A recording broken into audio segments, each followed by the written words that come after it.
काका काय करताय तुम्ही? कमळे, अगं हा ब्लॅक टी आहे. हा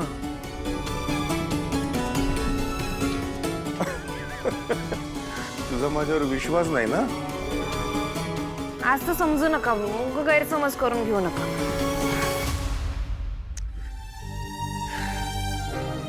तिचा सुद्धा माझ्यावर विश्वास नव्हता, म्हणून तर ती आयुष्यात पुढे निघून गेली माझ्या. तुम्ही की नाही एक काम करा, माझी आणि गौरी मावशीची भेट घालून द्या. म्हणजे कसं मी बोलतो त्यांच्या संग.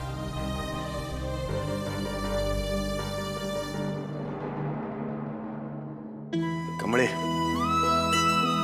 आता त्याचा काहीही उपयोग नाही बाळा, कारण तिने आता दुसरं लग्न केलंय.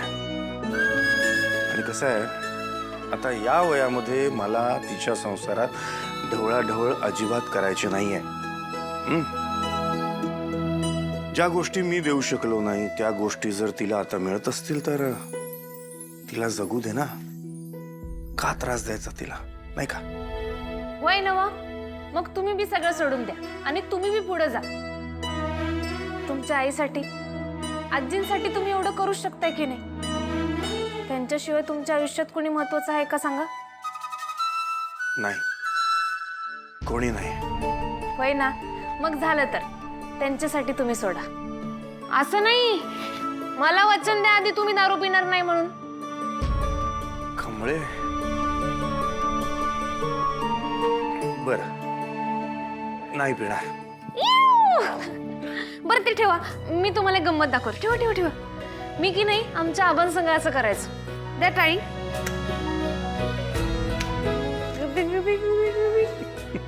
मुलिया.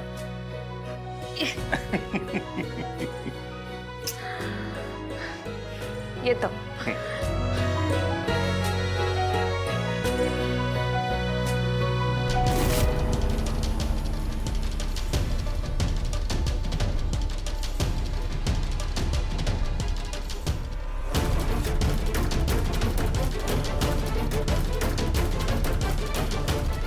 राजन, तू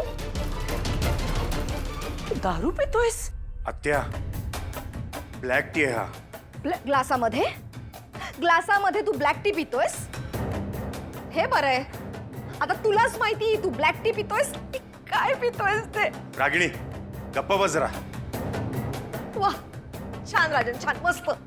म्हणजे स्वतः दारू प्यायची, तमाशे करायचे, लोकांना त्रास द्यायचा आणि मलाच बोलायचं रागिणी शांत हो. राजन, तू इतके वर्ष त्या गौरीवर प्रेम केलंस, तुला कधी माझं प्रेम कळलं नाही ना? अरे तू मला कधी आनंदात सुद्धा नाही ठेवलंस. तू माझ्यासाठी काहीही करू शकला नाहीस, कळलं? अरे खरं तर माझंच चुकलेलं आहे. मीच माझ्या मुलीला तुझ्या गळ्यात मारले, असं झालंय मला. आता काय करशील? हे घे ना, हे घे, पी पी.